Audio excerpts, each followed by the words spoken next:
Imagine getting paid just for sharing your thoughts on products and services you use every day.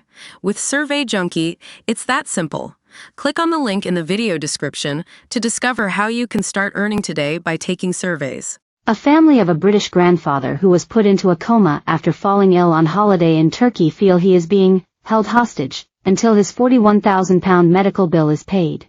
Retired pub landlord Malcolm Stocker, 68, of Exmouth, Devon, has been in an intensive care unit for almost a month after being diagnosed with pneumonia. His distraught family have been told they must pay half the amount immediately to the hospital in the holiday resort of Marmaris before he can leave. Mr. Stocker's family feel intimidated by staff at the Ahu hospital who they claim have refused to give them a breakdown of the medical charges. "It is just heartbreaking to see my dad lying in hospital and so helpless," said his 37-year-old daughter Emma Jane Stocker, from Bournemouth. "He doesn't really know where he is and thinks he is on a cruise ship. He has been out of the induced coma for a while but is just so heavily sedated. We just want to get him home, but until we pay the hospital they are refusing to hand back his passport and are demanding we pay £20,000. We really feel we are being intimidated. My brother Lee is at the hospital, and they told him we not appreciative enough and that they had saved his life. We do appreciate everything they have done, but now all they do is demand we pay the medical bill." The holiday nightmare began when father of three Mr. Stocker became dehydrated while on a 2-week stay with his girlfriend Jane in the coastal resort of Ikmler. After initially suffering from an upset stomach, his sodium and potassium levels were found to be dangerously low and he was admitted to hospital. A chest X-ray showed he had pneumonia and he was placed in a medical coma and intubated. Despite being brought out of the coma 2 weeks ago, he has remained heavily sedated. Miss Stocker, who works as a medical secretary, flew out to see her father with her older sister Carrie-Anne. She said few staff at the hospital spoke English and they had not been granted access to any of his doctors. Miss Stocker added, "We were told we could see my father for 15 minutes each day, but after 5 minutes they would tell us to leave. My father worked on the QE2 cruise liner as a waiter. He is so out of it that he thinks he is back on the ship. It is awful to see him lying there so confused.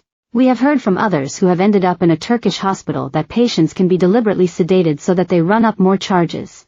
Miss Stocker said her father, who had several pre-existing conditions, was refused medical insurance for the trip but still decided to go knowing he was not covered for an emergency.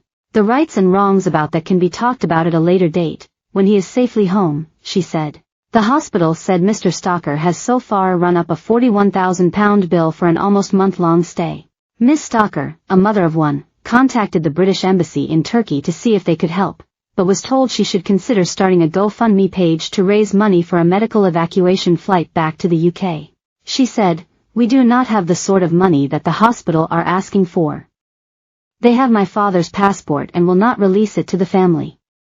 We feel he is being held hostage and will not be allowed to leave until the bill has been paid.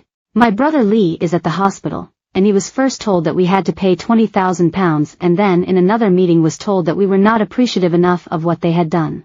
Of course we are very grateful, but we cannot pay £20,000 now as we do not have that sort of money." Miss Stocker and her sister have launched a fundraising page with a target of £29,000. Almost £5,000 has been raised so far and they are hoping to raise enough for the evacuation flight which can cost up to £20,000.